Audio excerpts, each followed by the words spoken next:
ఈ సాయంకాలము మనము దేవుని వాక్యంలో నుంచి కొంత భాగాన్ని ధ్యానం చేసుకుంటాం.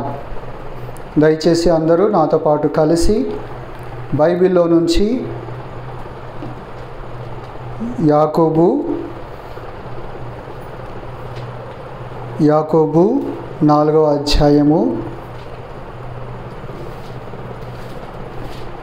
యాకోబు 4వ అధ్యాయము 8వ వచనము మొదటి లైన్ మాత్రమే చదువుకుంటాను. 8వ వచనము మొదటి లైన్ మాత్రమే చదువుకుంటాము. యాకోబు పత్రిక 4వ అధ్యాయము 8వ వచనాన్ని అందరం కలిసి చదువుకుంటాము. దేవుని యొద్దకు రండి, అప్పుడు ఆయన మీ యొద్దకు వచ్చును. మరలా చదువుకుంటాం. దేవుని యొద్దకు రండి, అప్పుడు ఆయన మీ యొద్దకు వచ్చును. మత్తయి సువార్త 7వ అధ్యాయము 7వ వచనం. మత్తయి సువార్త 7వ అధ్యాయము 7వ వచనము. అడుగుడి మీకు ఇయ్యబడును, వెదుకుడి మీకు దొరుకును, తట్టుడి మీకు తీయబడును. అడుగు ప్రతివాడు పొందును, వెదుకువానికి దొరుకును, తట్టువానికి తీయబడును. ప్రార్థన చేసుకుంటాం. మోకరించండి. ప్రభు సాయం కొరకు. ప్రేమగల తండ్రి, ఉదయకాలము మొదలుకొని ఈ రాత్రి సమయం వరకు ప్రభువా మీ సన్నిధి అనుగ్రహించి క్షేమం దయచేసి మీ సన్నిధిలో సాయంకాలము సంఘ ప్రార్థన కొరకై చేరు వచ్చిన బిడ్డలందరి కొరకే స్తోత్రాలు. పాటల ద్వారా నేను స్తుతించడానికి మీరు చేసిన సహాయం అంతటి కొరకే స్తోత్రాలు. తిరిగి నేను సన్నిధిలో మోకరించి ప్రార్థించడానికి ప్రభువా మేము చదువుకున్నటువంటి లేఖన భాగాలు మా కొరకు దీవించండి, ఆశీర్వదించండి. ఆ లేఖన భాగాల ద్వారా మేము గ్రహింపు కలిగి నీ సన్నిధిలో మోకరించి ప్రార్థించినట్లుగా సహాయం చేయండి. నిలబడి నేను కూడా యొక్క దాసుని మీ శిలువ చాటును మరుగుపరచండి. మీ శిలువ రక్తంతో కడగండి. చీకటి శక్తులన్నిటినీ యేసు ప్రభు నామములో బంధిస్తూ ఈ ప్రార్థన పరలోకంలో నిలిచి ఉండి కార్యం చేయనట్లుగా చేయమని కోరుకుంటూ యేసు ప్రభు వారి నామంలోనే స్తుతించి ప్రార్థించి అడిగి వేడుకొనొచ్చున్నాము తండ్రి. ఆమేన్.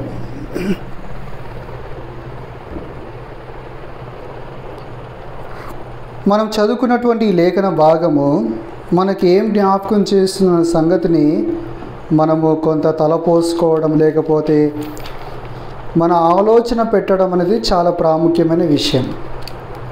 ఈ లోకంలో చాలామంది దేవుని యొద్దకు వెళుతూ ఉన్నారు, రకరకాలైన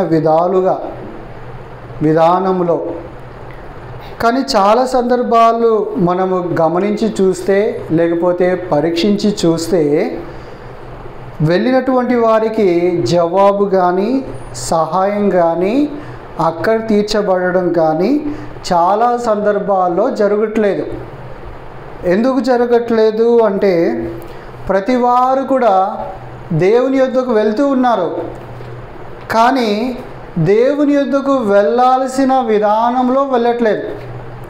అందుకే ఇక్కడ మనం చదువుకున్నటువంటి ఈ వాక్య భాగంలో యాకోబు రాస్తూ 4వ అధ్యాయం 8వ వచనంలో దేవుని యొద్దకు రండి, అప్పుడు ఆయన మీ యొద్దకు వచ్చును. దేవుని యొద్దకు ఎలాంటి దృక్పథంతో మనం రావాలి, లేకపోతే ఎలాంటి ఆలోచనతో మనం దేవుని దగ్గరికి రావాలి అని మనం కొన్ని సంగతులు ఒకవేళ మనం ధ్యానం చేసుకుంటే దేవుడు చెప్పే కొన్ని మాటలు మనం అర్థం చేసుకొని దేవుని యొద్దకు ఆ విధంగా వెళ్ళాలని మనం దృష్టిలో పెట్టుకోవాలి. చాలా సందర్భాల్లో దేవుని యొద్దకు వెళ్తూ ఉన్నారు, కానీ వారికి దేవుని దగ్గర ఏదైనా ప్రతిఫలం దొరుకుతుందా అంటే ఏమీ దొరకట్లేదు.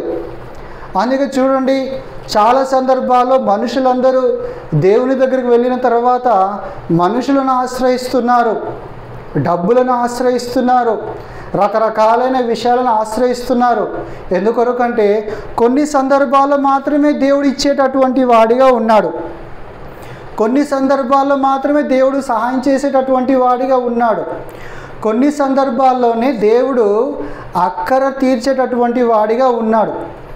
కానీ నేను చెప్పేటటువంటి ఈ బైబిల్లో ఉన్నటువంటి దేవుడు ఎలాంటి వాడంటే అన్ని సందర్భాల్లో అన్ని వేళల్లో నీ అక్కర్లు నీ అవసరతలు తీర్చేటటువంటి వాడని నేను ఖచ్చితంగా చెప్పగలను. అందుకే దేవుని వాక్యం మనం చదువుకున్నాం కదా, అడుగుడి మీకు ఇవ్వబడును. ఏ వేళలో అడగాలంటే అన్ని వేళలో అడగొచ్చు. వెతుకుడి మీకు దొరుకునన్నాడు. ఎప్పుడు వెతకాలంటే అన్ని పరిస్థితులలో వెతకాలి. తట్టుడి మీకు తీయబడును. ఎప్పుడు తట్టాలంటే అన్ని స్థితులలో తట్టొచ్చు. దేవా నా ప్రార్థన ఆలకించవా అంటే చాలు, దేవుడు నీ ప్రార్థన ఆలకించేటటువంటి వాడే ఉన్నాడు. అయితే మనం దేవుని దగ్గరికి ఎలా వెళ్ళాలి అన్న సంగతిని మనం కొన్ని సంగతులు జ్ఞాపకం చేసుకోవాలి. అందరూ నాతో పాటుగా కలిసి పేతురు రాసిన మొదటి పత్రిక, పేతురు రాసిన రెండవ పత్రిక, లేకపోతే పేతురు రాసిన మొదటి పత్రిక మొదటి అధ్యాయము 14వ వచనాన్ని అందరం కలిసి చదువుకుంటాం. పేతురు రాసిన మొదటి పత్రిక 14వ వచనము మొదటి లైన్ మాత్రమే చదువుకుంటాం. పేతురు రాసిన మొదటి పత్రిక మొదటి అధ్యాయం 14వ వచనం, నేను పరిశుద్ధుడనై ఉన్నాను గనుక మీరును పరిశుద్ధులై యుండుడని. చాలండి, దేవుడు పరిశుద్ధుడు. అయితే దేవుడు పరిశుద్ధుడు కనుక మానవుడు కూడా పరిశుద్ధుడై ఉండాలంట. అలాంటి వారు మాత్రమే దేవుని దగ్గరికి వచ్చినప్పుడు దేవుడు వారికి ప్రతిఫలం ఇచ్చేటటువంటి వాడిగా ఉన్నాడు.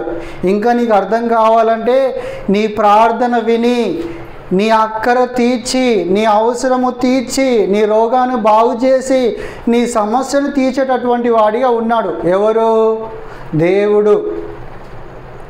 ఎప్పుడు దేవుడు నీ ప్రార్థన వింటాడు అంటే దేవుడు పరిశుద్ధుడై ఉన్నాడు, నీవు కూడా పరిశుద్ధుడవై ఉండాలి.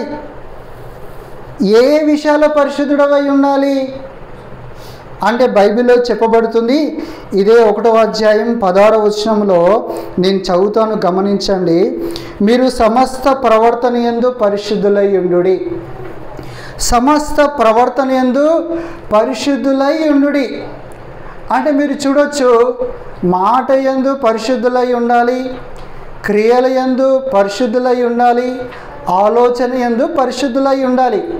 అలాంటి వారు దేవుని యొద్దకు వచ్చినప్పుడు దేవుడు వారి యొద్దకు వచ్చి వారి అక్కర తీర్చేటటువంటి వాడిగా ఉన్నాడు. ప్రియమైన వారలారా, ఒక సత్యాన్ని మనం గమనిస్తే, ఒక సత్యాన్ని మనం ఆలోచిస్తే, ఈ లోకంలో ఎవరైనా పరిశుద్ధులు ఉన్నారా, ఎవరైనా నీతిమంతులు ఉన్నారా, ఎవరైనా మంచివారు ఉన్నారా అంటే మన వరకు మనమే మన మనస్సాక్షిని పరీక్షించుకుంటే మన మనస్సాక్షి చెప్తుంది ఏమని తెలుసా? నువ్వు పరిశుద్ధుడు కాదు, నీ ఆలోచనలో నువ్వు తప్పిపోతున్నటువంటి వాడవు.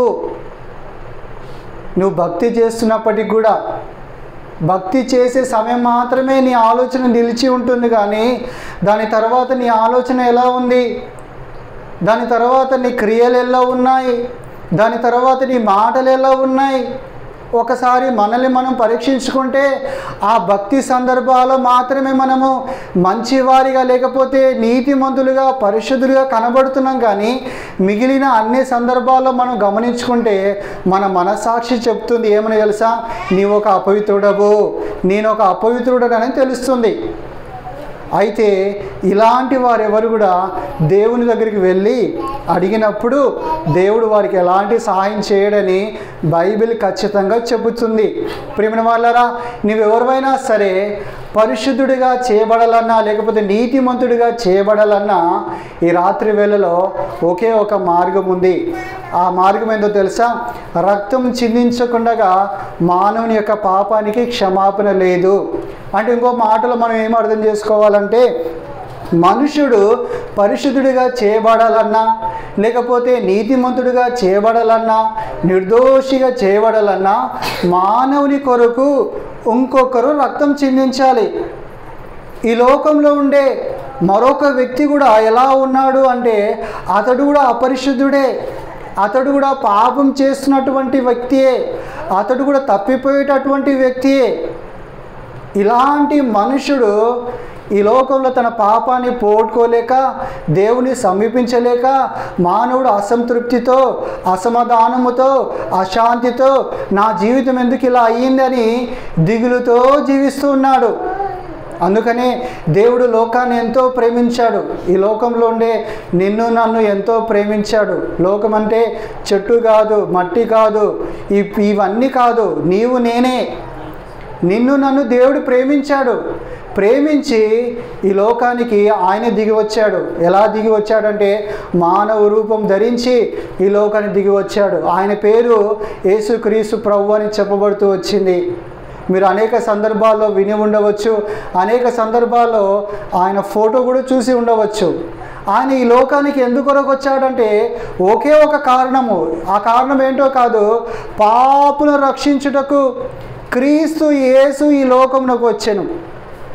ఈ లోకంలో పుట్టిన ప్రతి మానవుడు తన పాపం నుంచి విడుదల పొందాలని, పరిశుద్ధుడిగా చేయబడాలని, నీతిమంతుడిగా చేయబడాలని, దేవునితో కూడా సంబంధం కలిగి ఉండాలని, దేవునితో కూడా మాట్లాడే అవకాశము, దేవునితో కూడా మరి సహాయం పొందే అవకాశం కలగాలని యేసుక్రీస్తు ప్రభుల వారు ఈ లోకంలో జన్మించాడు.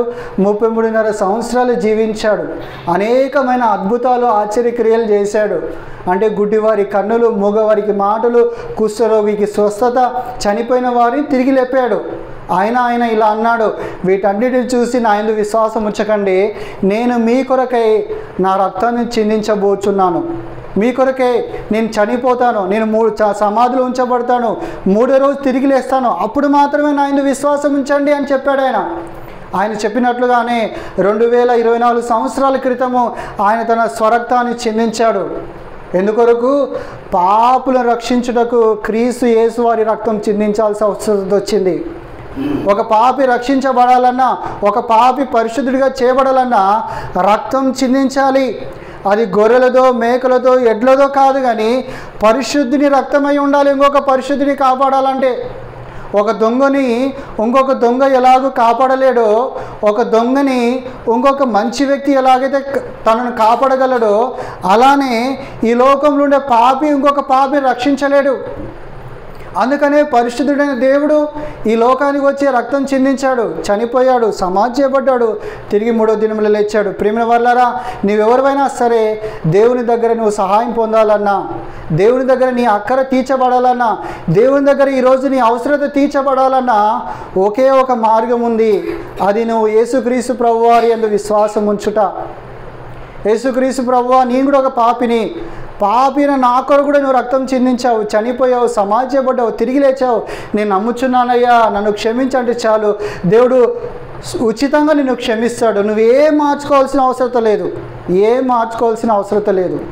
నీ బట్టలు మార్చుకోవాల్సిన అవసరం లేదు, నీ పద్ధతులు మార్చుకోవాల్సిన అవసరం లేదు, నీ జీవితం కూడా మార్చుకోవాల్సిన అవసరం లేదు. కేవలం యేసు ప్రభువారు నా కొరకు కూడా రక్తం చిందించి చనిపోయి సమాధి చేయబడి తిరిగి లేచాడని నువ్వు విశ్వాసం ఉంచితే చాలు. నీ హృదయమందు ఈ క్షణమందు నువ్వు నీతిమంతుడిగా లేకపోతే పరిశుద్ధుడిగా చేయబడతావని పరిశుద్ధ గ్రంథమైన బైబిల్ బహు స్పష్టంగా చెప్తుంది. ప్రియమైన వాళ్ళరా, అలాంటి వ్యక్తులు దేవుని సమీపించినప్పుడు దేవుడు వారి ప్రార్థన ఆలకించేటటువంటి వాడిగా ఉన్నాడు. చెప్పేటటువంటి నేను అనేక సందర్భాల్లో దేవుని సమీపించాను, కానీ దేవుడు నా ప్రార్థన విన్నట్లుగా నేను గమనించలేదు. ఎప్పుడైతే నేను ఎలాంటి వ్యక్తినో, దేవుడు ఎలాంటి వ్యక్తితో తెలుసుకున్నాను. దేవుడు పరిశుద్ధుడు, నేను అపరిశుద్ధుడను. ఈ అపరిశుద్ధుడు పరిశుద్ధుడైన దేవుని సమీపించలేడు అని తెలుసుకున్నాను. అపరిశుద్ధుడైన నా కొరకు పరిశుద్ధుడైన క్రీస్తు యేసు ప్రభు రక్తం చిందించాడు, చనిపోయి తిరిగి లేచాడు, నేను విశ్వసించాను, క్షమించమని వేడుకున్నాను, నా జీవితం పరిశుద్ధపరచబడింది. ఆ తర్వాత నేను ప్రార్థించినప్పుడు దేవుడు ప్రతినిత్యము నా ప్రార్థన ఆలకించేటటువంటి వాడిగా నేను ఇప్పుడు నా జీవితంలో చూస్తూ ఉన్నాను. అనేక రోగాలు వచ్చిన పరిస్థితుల్లో, అనేకమైన కష్టాలు వచ్చిన పరిస్థితుల్లో, అనేకమైన ఆపదలు వచ్చిన పరిస్థితుల్లో, అనేకమైన దిక్కుతోచని స్థితిలో ప్రార్థించినప్పుడు దేవుడు దారి చూపించినట్లుగా, బాగు చేసినట్లుగా, నడిపించినట్లుగా ఎన్నో సందర్భాల్లో చూస్తూ వచ్చాను. ప్రియమైన వాళ్ళరా, నువ్వెవరైనా సరే దేవుడు పరిశుద్ధుడు, నువ్వు పరిశుద్ధుడిగా చేయబడాలి. వేరే మార్గం లేదు సుమా. నీ భక్తి జీవితము, నీ నీతి కార్యాలన్నీ కూడా దేవుని వెలుగులో పోల్చితే, దేవుని వెలుగులో తూకము పడితే అవేవి నిలబడలేదు. అందుకనే దేవుడే నిన్ను నీతిమంతుడిగా చేయాలని, నిన్ను పరిశుద్ధుడిగా చేయాలని తన రక్తాన్ని చిందించాడు. ప్రభువైన యేసునందు విశ్వాసం వచ్చేమో అప్పుడు నీవును నీ ఇంటి వారును గొప్ప రక్షణను పొంది పరిశుద్ధులుగా చేయబడతారు. ఎవరైతే పరిశుద్ధులుగా చేయబడతారో అలాంటి వ్యక్తులు దేవునిని సమీపించేటప్పుడు కొన్ని విషయాలు గుర్తుపెట్టుకొని సమీపించాలి. చూడండి, నేను కొన్ని మాటలు చదివిస్తాను, మీరు జ్ఞాపకం ఉంచుకోండి, రాసుకోగలిగిన వారు రాసుకోండి. హెబ్రీలకు రాసిన పత్రిక 11వ అధ్యాయము. హెబ్రీలకు రాసిన పత్రిక 11వ అధ్యాయము 6వ వచనం నేను చదువుతాను, గమనించండి. హెబ్రీలకు రాసిన పత్రిక 11వ అధ్యాయం 6వ వచనం. విశ్వాసము లేకుండా దేవునికి ఇష్టమైనట అసాధ్యము. బాగా వినాలి. దేవుని యొద్దకు వచ్చేవాడు ఆయన ఉన్నాడనియు తను వెదుకు వారికి ఫలము దయచేవాడనియు నమ్మవలెను కదా. నువ్వు దేవుని బిడ్డగా చేయబడ్డావో, పరిశుద్ధుడిగా చేయబడ్డావో మంచిదే. కానీ నువ్వు దేవుని యొద్దకు వచ్చే సందర్భంలో ఎలాంటి విశ్వాసంతో వస్తున్నావు అనేది ప్రశ్న. ఎలాంటి విశ్వాసంతో వస్తున్నావు అనేది ప్రశ్న. దేవుని యొద్దకు వస్తున్నావు, ప్రార్థిస్తున్నావు, కానీ దేవుని దగ్గర ప్రతిఫలం దొరుకుతుందనే విశ్వాసంతో వస్తున్నావా? అలా నువ్వు వస్తున్నట్లయితే ఖచ్చితంగా నీకు ప్రతిఫలము దొరుకుతుంది. ఖచ్చితంగా నీకు ప్రతిఫలము దొరుకుతుంది. ఒకవేళ నీవు దేవుని దగ్గరకు ఇలాంటి విశ్వాసంతో రాకపోతే దేవుని దగ్గర నీవు ఫలం పొందలేవని నేను ఖచ్చితంగా జ్ఞాపకం చేయగలను. ప్రియమైన వారలారా, దేవుని యొద్దకు రండి, అప్పుడు ఆయన మీ యొద్దకు వచ్చిన మాటను మీకు చదివినిపించాను కదా. దేవుని యొద్దకు ఎలా రావాలి అంటే, అపరిశుద్ధుడైన వాడు పరిశుద్ధుడిగా చేయబడి పరిశుద్ధుడైన దేవుని దగ్గర రావాలి. రెండోదిగా దేవుని యొద్దకు వచ్చేవాడు ఎలా రావాలంటే, దేవుడు ఉన్నాడు, ఆయన దగ్గరకు వచ్చినప్పుడు ప్రతిఫలం ఇచ్చేటటువంటి దేవుడని విశ్వాసంతో రావాలి. చూడండి, మూడోదిగా ఎఫెసీలకు రాసిన పత్రిక 3వ అధ్యాయము. ఎఫెసీలకు రాసిన పత్రిక 3వ అధ్యాయము 20వ వచనాన్ని నేను చదువుతాను, గమనించండి. ఎఫెసీలకు రాసిన పత్రిక 3వ అధ్యాయం 20వ వచనం. మనలో కార్యసాధకమైన తన శక్తి చొప్పున మనము అడుగు వాటన్నిటికంటేను ఊహించు వాటన్నిటికంటేను అత్యధికముగా చేయ శక్తిగల దేవునికి.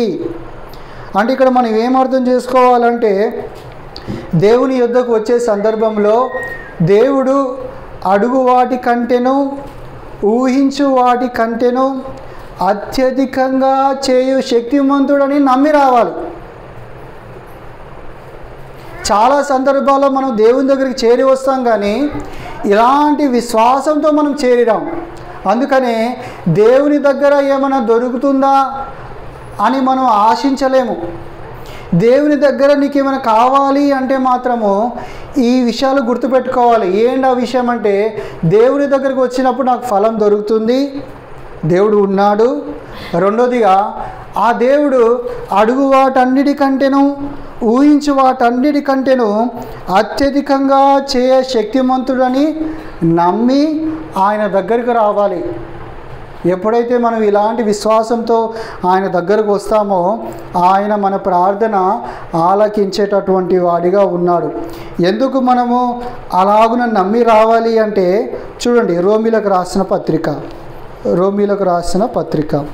8వ అధ్యాయము. ఎందుకు అలా మనం నమ్మాలి అంటే, చూడండి, రోమీలకు రాసిన పత్రిక 8వ అధ్యాయము 32వ వచనాన్ని నేను చదువుతాను, గమనించండి. రోమీలకు రాసిన పత్రిక 8వ అధ్యాయము 32వ వచనము. తన సొంత కుమారుని అనుగ్రహించుటకు వెనుక తీయక మనందరి కొరకు ఆయనను అప్పగించిన వాడు ఆయనతో పాటు సమస్తమును మనకెందుకు అనుగ్రహింపడు. ఈ మాట గుర్తుపెట్టుకోవాలి. మన కొరకు దేవుడు తన సొంత కుమారుడైన యేసుక్రీస్తు ప్రభువారినే అప్పగించాడు. ఆయననే శిలువ మరణానికి అప్పగించాడు. ఆయన మన కొరకు చనిపోయాడు, సమాధి చేయబడ్డాడు, తిరిగి 3వ దినం లేచి వెళ్ళిపోయాడు. ఇప్పుడు పరలోకంలో ఉన్నాడు, మరొక దినాన్ని రాబోతున్నాడు. అయితే రాబోతున్నాడు అంటే మన కొరకు ఆయనే ఇచ్చివేసినటువంటి దేవుడు మనం అడుగు వాటన్నిటికంటే ఊహించు వాటన్నిటికంటే ఎందుకు సమస్తాన్ని ఇవ్వడు? తన కుమారుని ఇచ్చివేసినటువంటి దేవుడు నీకు నాకు ఎందుకు సమస్తాన్ని ఇవ్వడనో విశ్వాసంతో మనం ఆయన దగ్గర రావాలి. ఇంకా ఎలాంటి విశ్వాసంతో రావాలంటే యాకోబు రాసిన పత్రిక 1వ అధ్యాయము, యాకోబు రాసిన పత్రిక 1వ అధ్యాయం 5వ వచనం. యాకోబు రాసిన పత్రిక 1వ అధ్యాయం 5వ వచనం. మీలో ఎవనికైనాను జ్ఞానం కొద్దిగా ఉన్న ఎడల అతడు దేవుని అడగవలెను, అప్పుడు అది అతనికి అనుగ్రహింపబడను. భావినాలి, ఆయన ఎవనిని గద్దింపక అందరికీ ధారాళముగా దయచేవాడు. మనం ఇంకా ఎలాంటి విశ్వాసంతో రావాలంటే ఆయన ఎవనిని గద్దించక అందరికీ ధారాళంగా దయచేయ దేవుడని రావాలి. ఇలాంటి విశ్వాసంతో నీవు నేను ఎప్పుడైతే చేరి వస్తామో అప్పుడు దేవుడు ఖచ్చితంగా నీ ప్రార్థనకు జవాబు అనుగ్రహిస్తాడు, నీ అక్కర తీరుస్తాడు, నీ అనారోగ్యాన్ని స్వస్థపరుస్తాడు, నీ సమస్యని తీరుస్తాడు, నీ జీవితాన్ని బాగు చేస్తాడు, నీ పిల్లల్ని చక్కపరుస్తాడు, నీ కుటుంబాన్ని కడుతాడు, నీ విషయాలన్నీ ఆయన చూసుకుంటాడు. ఇలాంటి విశ్వాసంతో ఒక దేవుని బిడ్డ దేవుని యొద్దకు వచ్చినప్పుడు దేవుడు ప్రతిఫలం ఇచ్చేటటువంటి వాడిగా ఉన్నాడు. ప్రియమైన వారలారా, ఇలాంటి విశ్వాసంతో దేవుని సన్నిధికి చేరి వస్తున్నావా? దేవుని సన్నిధికి రావడం కొరకే నీకు కష్టంగా అయిపోతుందేమో, దేవుని దగ్గర ఏం దొరుకుతుందిలే అని ఆయాసపడుతున్నావేమో, బహుశా నీకు ఇలాంటి విశ్వాసం లేదేమో. ఇలాంటి విశ్వాసంతో ఒకవేళ నువ్వు దేవుని సన్నిధి చేరి వచ్చి చూడు, దేవుని సన్నిధిలో మోకరించి ప్రార్థించి చూడు, దేవుడు నీకు ఖచ్చితంగా ఫలం అనుగ్రహిస్తాడు. అలాంటి సాక్ష్యాలు బైబిల్లో కోకోలలు ఉన్నాయి. మీకు చెప్పడానికి ఒక చిన్న ఉదాహరణ చెప్తాను. మీకు అందరికీ తెలిసిన సాక్ష్యమే. హన్నా అనే ఒక గొడ్రాలు 10 సంవత్సరాలు అయిపోయింది, పిల్లలు లేరు. ఎక్కడికి వచ్చిందండి? దేవుని సన్నిధికి వచ్చింది. 10 సంవత్సరాలు ప్రార్థించింది కానీ తన ప్రార్థనకు జవాబు దొరకలేదు. ఎప్పుడైతే తాను దేవుని యొక్క స్థితిని, దేవుని యొక్క గొప్పతనాన్ని ఎరిగిందో తను ప్రార్థించింది. ఆ సంవత్సరము దేవుడు తన కుమారుని అనుగ్రహించాడు. నేను ఎందుకు చెప్తున్నాను దేవుడు గొప్పతనం ఎరిగిందని చెప్తున్నానంటే, ఆ తర్వాత తాను దేవుని స్తుతిస్తూ ఉంటుంది. దేవుడు ఇలాంటి గొప్ప వ్యక్తి, దేవుడు ఇలాంటి క్రియలు చేయగలడు అని తాను స్తుతిస్తూ ఉంటుంది. ఎప్పుడు తెలుసుకుందంటే దేవుని స్థితిని చూసినప్పుడు తాను తెలుసుకుంది. ప్రియమైన వారలారా, దేవుని బిడ్డలంగా పిలువబడుతున్న మన అందరం కూడా ఏం గుర్తుపెట్టుకోవాలి? ఎలాంటి విశ్వాసంతో ఆయన దగ్గరికి రావాలంటే ఈ 4 విషయాలు గుర్తుపెట్టుకోవాలి. నంబర్ 1, దేవుని దగ్గరికి వచ్చినప్పుడు దేవుడు ఖచ్చితంగా ఫలం ఇస్తాడని ఆయన దగ్గరికి రావాలి. నంబర్ 2, మనం అడిగే వాటన్నిటికంటేనూ ఊహించే వాటన్నిటికంటేనూ అత్యధికంగా చేయగలిగిన దేవుడని నమ్మి రావాలి. నంబర్ 3, తన కుమారుని మన కొరకు ఇచ్చివేసినటువంటి దేవుడు మనం అడిగే వాటన్నిటిని ఎందుకు ఇవ్వడు అనే విశ్వాసంతో రావాలి.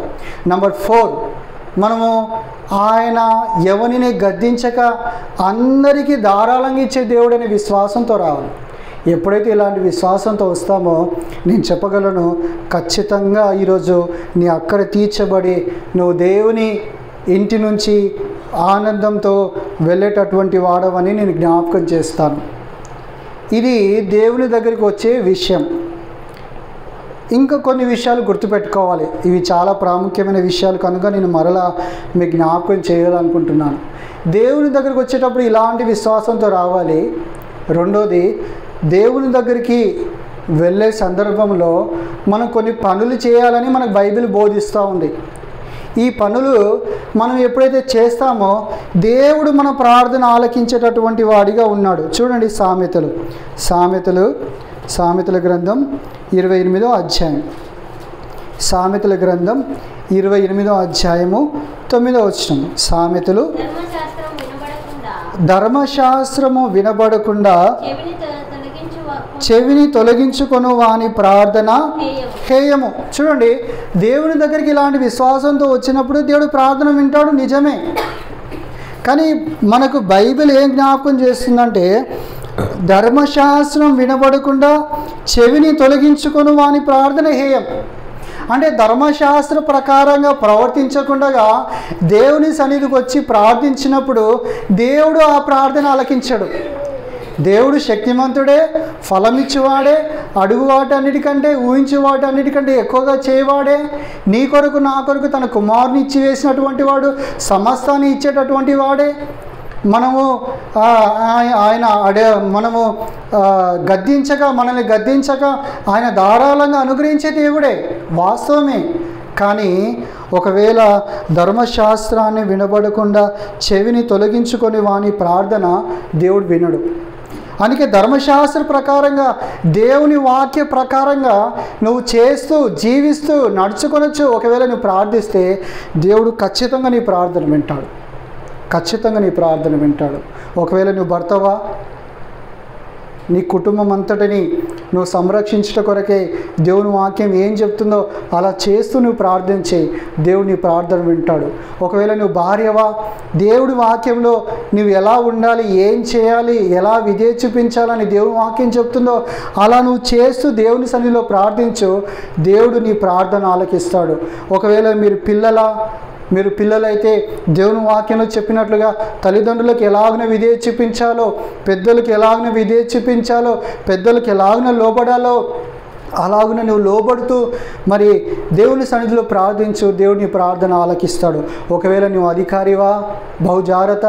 దేవుని వాక్యంలో చెప్పినట్లుగా నీ అధికారము అన్యాయం లేనిదై ఉండాలి, నీతితో కూడినదై ఉండాలి, న్యాయమైనదై ఉండాలి.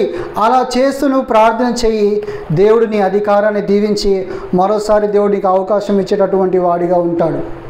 ప్రియమైన వారలారా, బైబిల్ చెప్తున్న సత్యం ఏంటంటే, దేవుని వాక్యాన్ని అనుసరిస్తూ నువ్వు ప్రార్థించినప్పుడు దేవుడు నీ ప్రార్థన వినేటటువంటి వాడిగా ఉన్నాడు. ప్రియమైన వారలారా, అలాగున ప్రార్థించేటటువంటి వాడవుగా నువ్వు ఉన్నావా?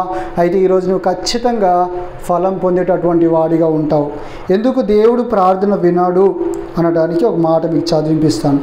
యోహాను సువార్త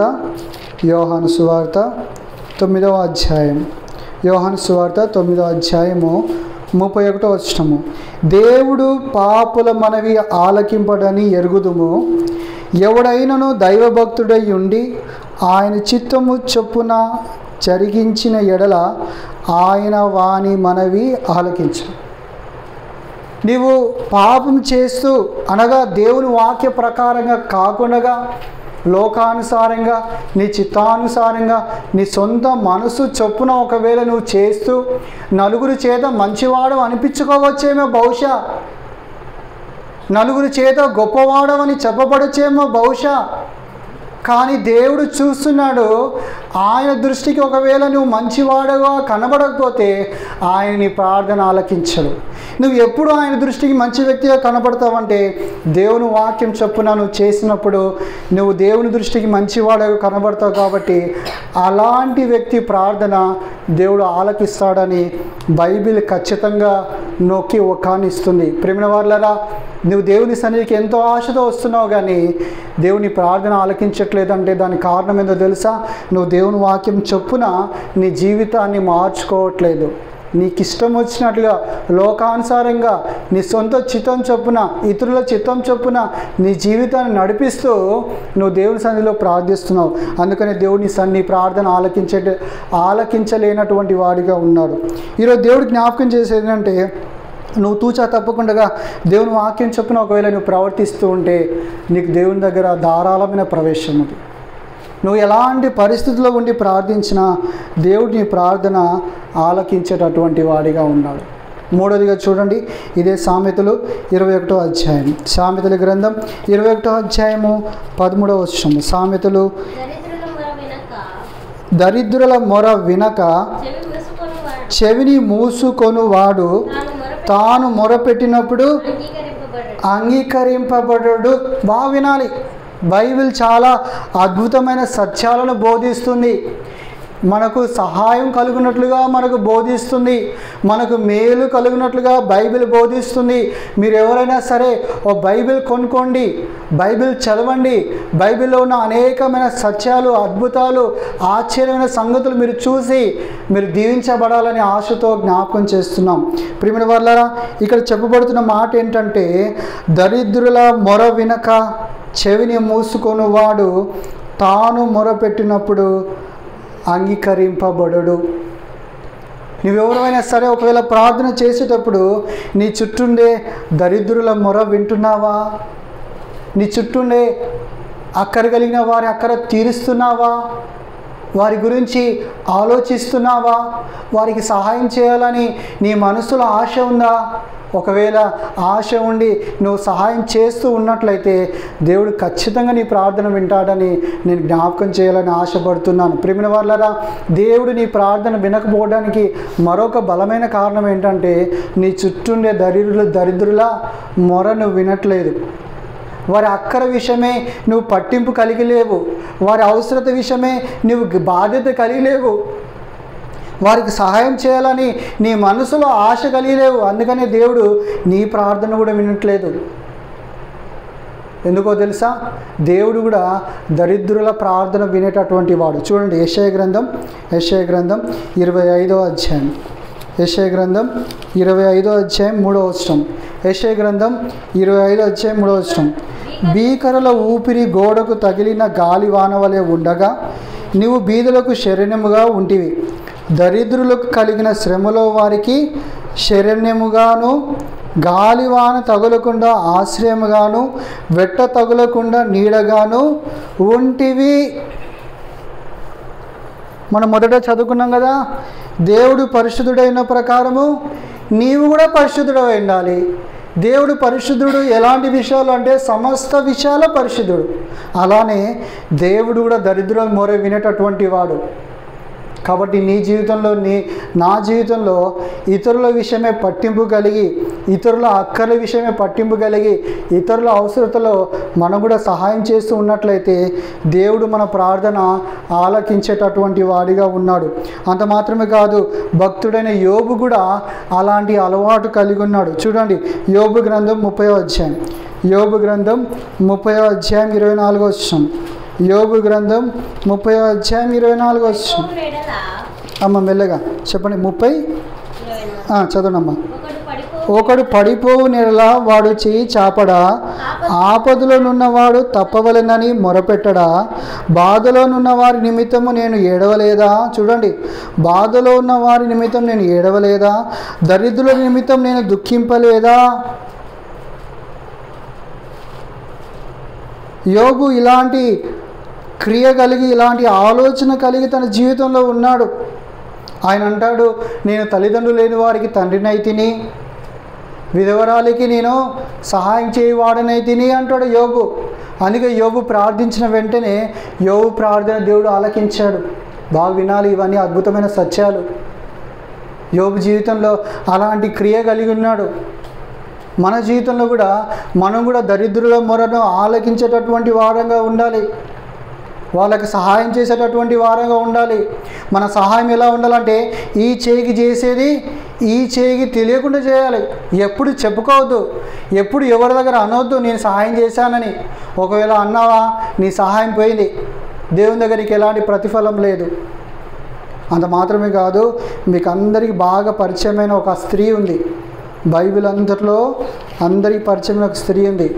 ఆమె పేరు గుణవతి అయిన భార్య. చూడండి, లూకాసు సువార్త, క్షమించండి, సామెతలు 31వ అధ్యాయం 20వ వచనం. సామెతలు 31వ అధ్యాయం.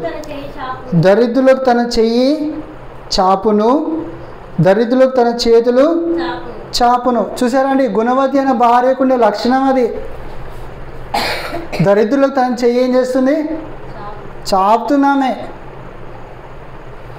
అంటే ఈ లక్షణాలన్నీ మనకి ఏం జ్ఞాపకం చేస్తాయంటే, మనము దేవుని దగ్గర నుంచి సహాయం పొందడం, దేవుని దగ్గర నుంచి మన అక్కర తీర్చుకోవడం విషయాన్ని మనకు జ్ఞాపకం చేస్తుంది.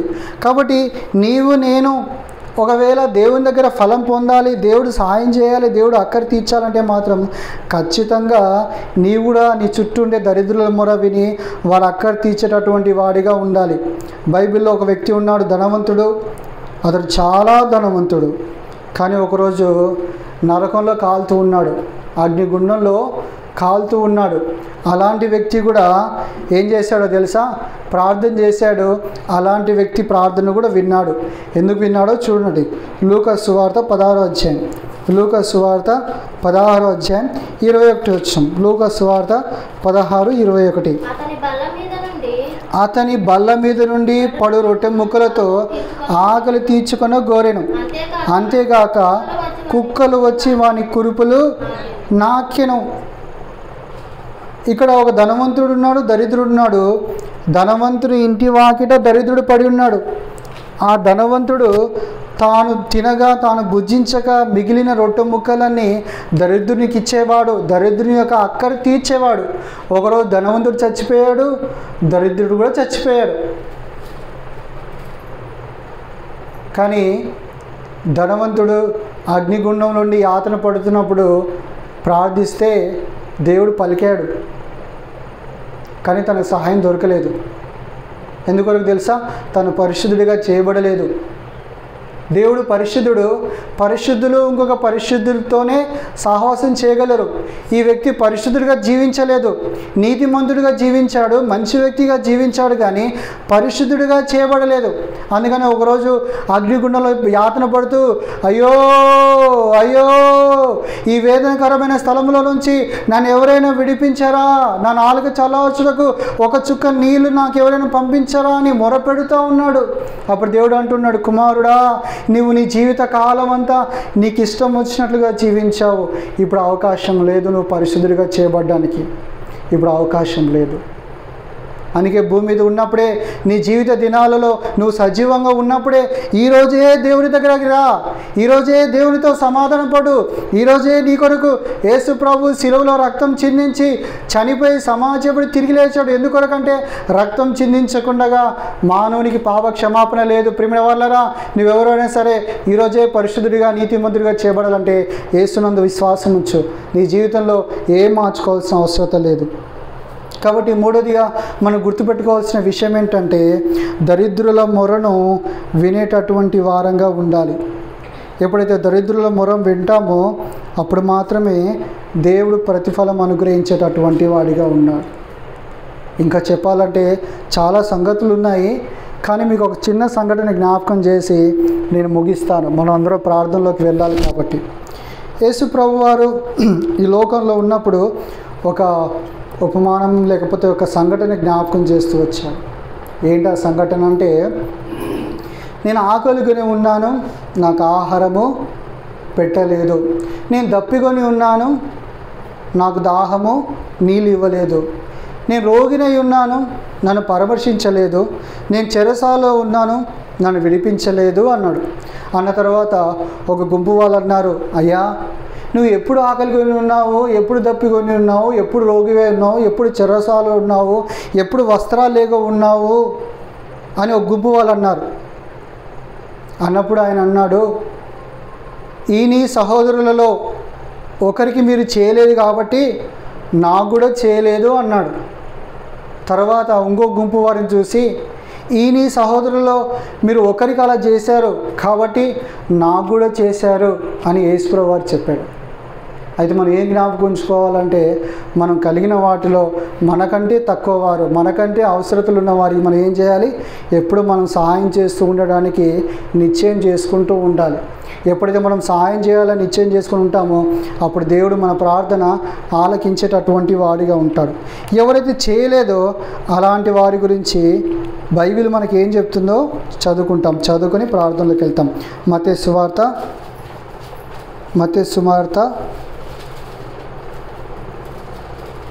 25వ అధ్యాయం 45వ వచనము 46వ వచనం అందరం కలిసి చదువుకుంటాం. చేయని వాళ్ళ గురించి 45వ అధ్యాయం 45వ వచనం 46వ వచనం. మత్తయి సువార్త 25వ అధ్యాయం 45, 46. అందుకు ఆయన, మిక్కిలి అల్పులైన వీరిలో ఒకనికైనను మీరు ఇలాగ చేయలేదు కనుక నాకును చేయలేదని మీతో నిశ్చయముగా చెప్పుచున్నానని వారితో అనును. వీరు నిత్య శిక్షకును నీతిమంతులు నిత్య జీవమునకును పోవుదురు. చూసారండి, చేసిన వారికేమో అలా అన్నాడు, చేయని వారికేమో ఇలా అన్నాడు. ఒకవేళ నువ్వు దేవుని బిడ్డగా పిలువబడుతూ దేవుడు చెప్పినట్లుగా ఒకవేళ నువ్వు ఇతరులకు సహాయం చేయకుండా నువ్వు ఒకవేళ ప్రార్థన చేస్తే దేవుడు నీ ప్రార్థన ఆలకించడానికి జ్ఞాపకం చేసుకోవాలి. కాబట్టి దేవుని వాక్యం మనకు చెప్పినట్లుగా దేవుని యొద్దకు రండి, అప్పుడు ఆయన మీ యొద్దకు వచ్చును. నువ్వు దేవుని యొద్దకు ఎలా రావాలి అంటే పరిశుద్ధమైన జీవితం కలిగి రావాలి, సమస్తమైన ప్రవర్తనలో పరిశుద్ధత కలిగి రావాలి. అలాంటి సందర్భంలో దేవుని దగ్గర నీకు ప్రతిఫలం ఉంది, ప్రతిఫలం ఖచ్చితంగా ఉంది. అడిగే వాటన్నిటికంటే ఊహించే వాటన్నిటికంటే అత్యధికంగా చేస్తాడనే విశ్వాసం నీకు ఉంటుంది. తన సొంత కుమారుని ఇచ్చినవాడు సమస్తాన్ని నాకు ఎందుకు ఇవ్వడనే విశ్వాసం నీకుంటుంది. దేవుడు ఎవరిని గద్దించగా అందరికీ ధారాళంగా ఇచ్చేవాడు కదా అనే విశ్వాసం నీకుంటుంది. అలాంటి విశ్వాసంతో నువ్వు వచ్చి ప్రార్థన చేసినప్పుడు నీ కొరకు, నీ కుటుంబం కొరకు, నీ అక్కర కొరకు, నీ అనారోగ్యం కొరకు, నీ పరిస్థితుల కొరకు, నీ చుట్టూనే సమాజం కొరకు, ఇరుగు పొరుగు వారి కుటుంబాల కొరకు, రాజుల కొరకు, అధికారుల కొరకు, మరి మంత్రుల కొరకు, మనుషులందరి కొరకు నువ్వు ప్రార్థించినప్పుడు దేవుడు నీ ప్రార్థన విని వారందరి అక్కర తీర్చి వారికి సాయం చేస్తాడు, నీకు నీ కుటుంబానికి సాయం చేసి దీవిస్తాడు. ప్రియమైన వారలారా, అలాంటి విశ్వాసంతో మనం దేవుని సన్నిధిలో చేరి వచ్చి ప్రార్థించేటటువంటి వారంగా ఉందుముగాక. ప్రభు అట్లు సాయం చేయనుగాక. ఈ లేఖన భాగాలు దీవించి ఆశీర్వదించుగాక. ప్రార్థన చేసుకుంటాం, మోకరించండి. ప్రార్థన చేసుకుంటాం, మోకరించండి.